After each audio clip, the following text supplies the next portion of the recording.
Hello दोस्तों, यदि आप भी क्लास 11th का 26 नवंबर को हिंदी का सेकेंड टर्मिनल एग्ज़ाम देने वाले हैं, यानी द्वितीय सांधिक परीक्षा, तो अभी के इस क्लास में हम लोग क्लास 11th के लिए हिंदी के 100% ओरिजिनल क्वेश्चन पेपर का सब्जेक्टिव क्वेश्चन आंसर देखेंगे इस क्लास में।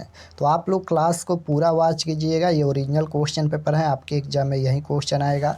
यहाँ पर देख सकते हो 11 T2 यानी second terminal exam, class 11 second term examination नवंबर 2024, द्वितीय सांधिक परीक्षा नवंबर 2024। ये हिंदी का क्वेश्चन पेपर है और ये साइंस, आर्ट्स, कॉमर्स तीनों के लिए सेम पेपर रहेगा। देख सकते हो IAC, ICOM और IA, और विषय कोड यहाँ पर सभी का अलग अलग दिया गया है। और आप लोग का एग्ज़ाम 50 नंबर का होगा, 25 नंबर का ऑब्जेक्टिव, 25 नंबर का सब्जेक्टिव। समय 1 घंटा 30 मिनट का मिलेगा। तो सबसे पहले ऑब्जेक्टिव क्वेश्चन पूछा जाएगा खंड अ में, जो कि हम बता दिए हैं। ऑब्जेक्टिव क्वेश्चन यहाँ पर 1 से 30 तक ये ऑब्जेक्टिव क्वेश्चन है। तो चलिए हम लोग खंड ब पर चलते हैं। तो यहाँ पर खंड अ के बाद खंड ब मिलेगा। खंड ब में आपसे विषयनिष्ठ प्रश्न पूछा गया है। क्वेश्चन नंबर 1 में पूछा गया है कि निम्नलिखित में से किसी एक विषय पर निबंध लिखे। किसी एक विषय पर निबंध लिखना है। जैसे पहला नंबर है वर्तमान में पशुओं की स्थिति, दूसरा नंबर है मेरी अभिलाषा, तीसरा है मेरी माँ और चौथा है कलम का महत्व। तो हम यहाँ पर इसका आंसर बताएंगे मेरी माँ, इस पर निबंध हम बताएंगे। उसके बाद क्वेश्चन नंबर 2 में देखिए, 2 नंबर क्वेश्चन में बोला गया है कि निम्नलिखित में से किन्हीं 3 प्रश्नों के उत्तर दे। निम्नलिखित में से किन्हीं 3 प्रश्नों के उत्तर देना है। पहला नंबर जैसे क्वेश्चन है, पाठ्य पुस्तक में संकलित सहजो बाई के द्वितीय पद का भावार्थ लिखे। उसके बाद है कि भक्त कावित्री मीराबाई का जीवन परिचय लिखे। 3 नंबर ये क्वेश्चन है। 4 नंबर पठित पाठ के आधार पर हो ची मी के व्यक्तित्व की विशेषताएं बताएं। उसके बाद है कि श्लेष अलंकार को उदाहरण सहित परिभाषित करें। इनमें से किन्हीं 3 प्रश्नों के उत्तर देना है। उसके बाद यहाँ पर क्वेश्चन नंबर 3 में व्याख्या करना है। देख सकते हो यहाँ पर 2 क्वेश्चन पूछा गया है, अथवा है और ये है, दोनों में से एक प्रश्न का ही आंसर देना है। तो इतना ही क्वेश्चन पूछा गया है। चलिए हम इसका आंसर भी दिखा देते हैं। तो यहाँ पर सबसे पहले क्वेश्चन नंबर 1 का 3 नंबर का आंसर है। 3 नंबर का क्वेश्चन नंबर 1 में निबंध पूछा गया था, तो निबंध यहाँ पर 3 नंबर का लिखा गया है। मेरी माँ पर यहाँ पर निबंध लिखा गया है। तो सबसे पहले परिचय में लिखना है। यहाँ पर माँ एक परिवार में सबसे महत्वपूर्ण व्यक्ति हैं, क्योंकि वह सभी के बीच की एक महत्वपूर्ण कड़ी होती हैं।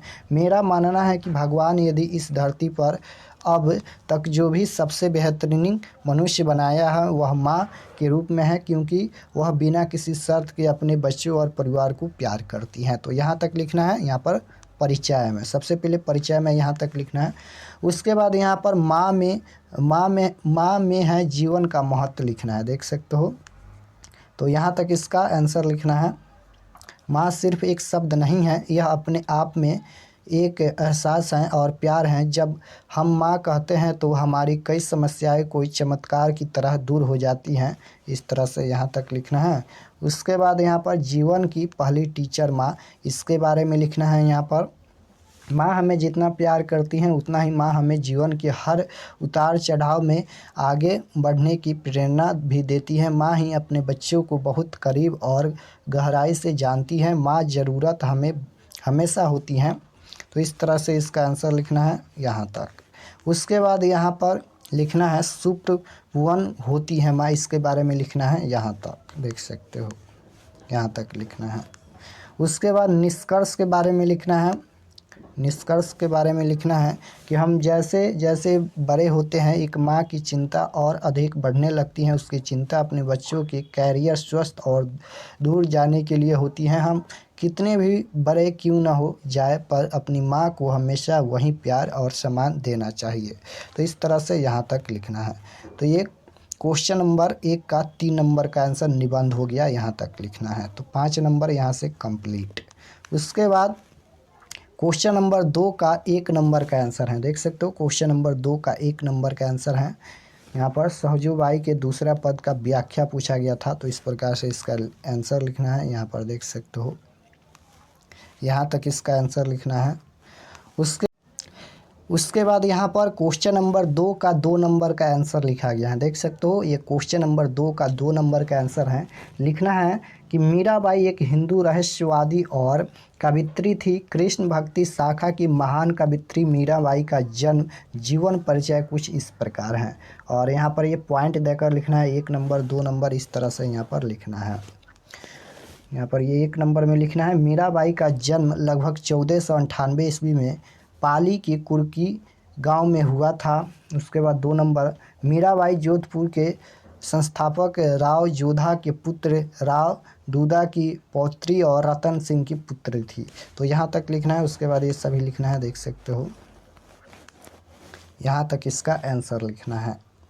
उसके बाद ये क्वेश्चन नंबर 2 का 5 नंबर का आंसर है। क्वेश्चन नंबर 2 का 5 नंबर का आंसर है कि जब एक शब्द का प्रयोग एक बार हो लेकिन उसके कई अर्थ हो तो वहाँ श्लेष अलंकार होता है। श्लेष शब्द का अर्थ है चिपकना। श्लेष अलंकार के कुछ उदाहरण ये रहे। इसमें भी इस तरह से यहाँ पर पॉइंट देकर लिखना है, 1 2 इस तरह से, यहाँ तक इसका आंसर लिख देना है। तो 3 प्रश्न का आंसर देना है क्वेश्चन नंबर 2 में। तो 3 प्रश्न का आंसर हम दिखा दिए। उसके बाद ये क्वेश्चन नंबर 3 में व्याख्या करना है। तो क्वेश्चन नंबर 3 का ही आंसर है, ये अथवा का नहीं है, क्वेश्चन नंबर 3 का ही आंसर है। तो यहाँ से इसका उत्तर लिखना है। सबसे पहले लिखना है, प्रस्तुत पंक्ति भारतेंदु हरिश्चंद्र के द्वारा लिखा हुआ कविता भारत दुर्दशा से लिया गया है। यानी यहाँ पर जो लिखा गया था वह किस चैप्टर से प्रश्न लिया गया है, सबसे पहले ये लिखना है। तो प्रस्तुत पंक्ति भारतेंदु हरिश्चंद्र के द्वारा लिखा हुआ कविता भारत दुर्दशा से लिया गया है। उसके बाद फिर यहाँ पर पॉइंट देकर 1 2 3 इस तरह से आपको लिखना है। भारत दुर्दशा कविता देश प्रेम की कविता है।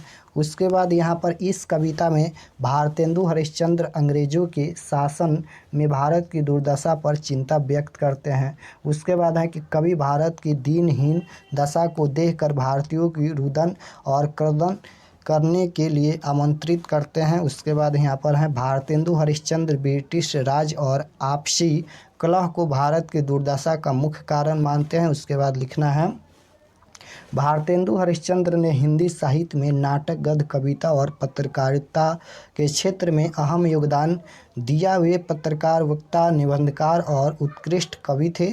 हिंदी साहित्य में खड़ी बोली में नाटक की शुरुआत का श्रेय भी भारतेंदु हरिश्चंद्र को ही जाता है। तो यहाँ तक इसका आंसर लिखना है। तो 1 प्रश्न का ही आंसर देना है। क्वेश्चन नंबर 3 में व्याख्या करना है। तो यहाँ पर 1 प्रश्न का आंसर हम ये बता दिए, देख सकते हो। और 3 प्रश्न का आंसर इसमें देना है, बता दिए। और 1 पर निबंध लिखना है, तो वो भी हम बता दिए। इतना ही प्रश्न का आंसर देना है। और अगर आप लोग इस चैनल पर नए होंगे तो चैनल को ज़रूर सब्सक्राइब कर लीजिएगा। चलिए हम आपको बताते हैं कि आप लोग कैसे ये सभी PDF आप लोग डाउनलोड कर सकते हैं।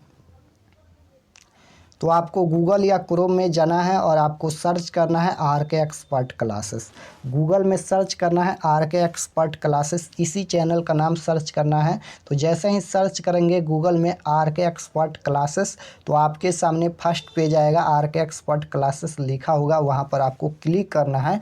क्लिक होने के बाद ओपन हो जाएगा। तो आप लोग क्लास 11th के सेक्शन में जाइएगा और वहाँ पर हिंदी का सेक्शन मिलेगा, उस पर क्लिक करके आप लोग ये सभी PDF और ऑब्जेक्टिव क्वेश्चन आंसर देख सकते हैं।